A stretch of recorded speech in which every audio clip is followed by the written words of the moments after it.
ഉപതെരഞ്ഞെടുപ്പ് നടക്കാനിരിക്കുന്ന നിലമ്പൂരിൽ UDF ഒത്തുപിടിച്ചാൽ 20,000-ൽ പരം വോട്ടിൻ്റെ ഭൂരിപക്ഷം നേടിയെടുക്കാൻ കഴിയുമെന്ന പ്രാഥമിക കണക്കാണ് ഇപ്പോൾ മലപ്പുറം DCC അധ്യക്ഷനായിട്ടുള്ള VS ജോയ് പുറത്തുവിട്ടിരിക്കുന്നത്.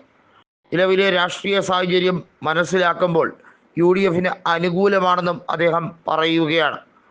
എന്നാൽ സ്ഥാനാർത്ഥി നിർണയം ഉൾപ്പെടെയുള്ള കാര്യങ്ങളിൽ പല മാനദണ്ഡങ്ങളും ഉണ്ട്.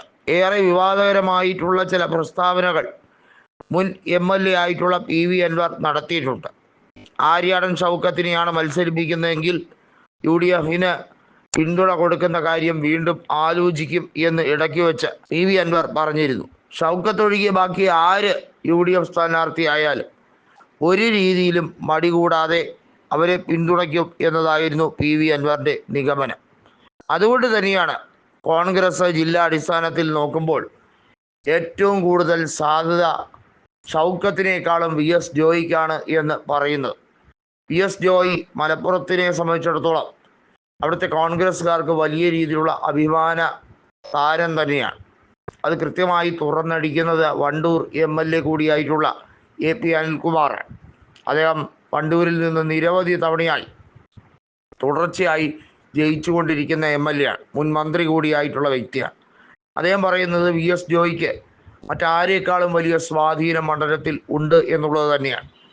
സ്വരാജിനെ CPIM നിർത്താൻ ആലോചിച്ചപ്പോൾ സ്വരാജ് തോൽവി ഭയം മൂലം തടി തപ്പിയിരിക്കുന്നു എന്നുള്ളതാണ് ഏറ്റവും ഒടുവിൽ പുറത്തു വന്നിരിക്കുന്ന റിപ്പോർട്ട്. സ്വരാജ് പറഞ്ഞിരിക്കുന്നത് താൻ മണ്ഡലത്തിനകത്തുള്ളതാണെങ്കിലും മണ്ഡലവുമായി യാതൊരു ബന്ധവും ഇത്രയും നാളത്തെ രാഷ്ട്രീയ പ്രവർത്തനത്തിൽ ഉണ്ടായിട്ടില്ല എന്നുള്ളത് തുറന്നടിച്ചിരിക്കുകയാണ്. അതുകൊണ്ട് തന്നെ CPIM ഏതെങ്കിലും ഒരു സ്വതന്ത്ര സ്ഥാനാർത്ഥിയായിരിക്കും ഇത്തവണയും നിർത്തുക. കാരണം പാർട്ടി ചിഹ്നത്തിൽ നിന്ന് മത്സരിപ്പിക്കാൻ CPIMന് അത്ര മനക്കട്ടിയൊന്നും ഇല്ല. നമുക്കറിയാം, എവിടെയും കുത്തിത്തിരിപ്പാണ് പിണറായി വിജയൻ്റെ രീതി. അത് കൃത്യമായി കണ്ടത് തൃക്കാക്കരയിലും അതുപോലെ പാലക്കാടുമൊക്കെയുള്ള ഉപതെരഞ്ഞെടുപ്പുകളിൽ കണ്ടതാണ്.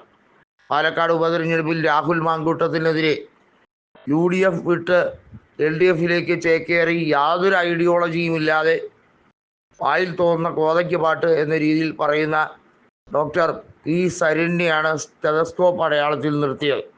12,000-ൽ പരം വോട്ടുകൾക്ക് രാഹുൽ മാങ്കൂട്ടം അവിടെ BJPയെ തോൽപ്പിച്ചപ്പോൾ LDF പിന്തുണയുള്ള സരിൻ 3-ാം സ്ഥാനത്തേക്ക് നാണം കെട്ട് പിന്തള്ളപ്പെട്ടു. ഈ ഒരു രാഷ്ട്രീയ സാഹചര്യം തന്നെയാണ് എല്ലായിടത്തും സംജാതമായിക്കൊണ്ടിരിക്കുന്നത് എന്നുള്ളതാണ് UDF നേതാക്കൾ തുറന്നടിക്കുന്നത്. മലപ്പുറത്തും അതേ രീതിയിലുള്ള സ്ഥിതിവിശേഷം തന്നെയാണ്. തൃണമൂൽ കോൺഗ്രസിലേക്കാണ് PV അൻവർ പോയതെങ്കിലും ഷൗക്കത്തൊഴികെ മറ്റാരുടെ കാര്യത്തിലും താൻ മുന്നിൽ തന്നെ ഉണ്ടാകും എന്നുള്ളത് PV അൻവർ കട്ടായം പറഞ്ഞിരിക്കുകയാണ്.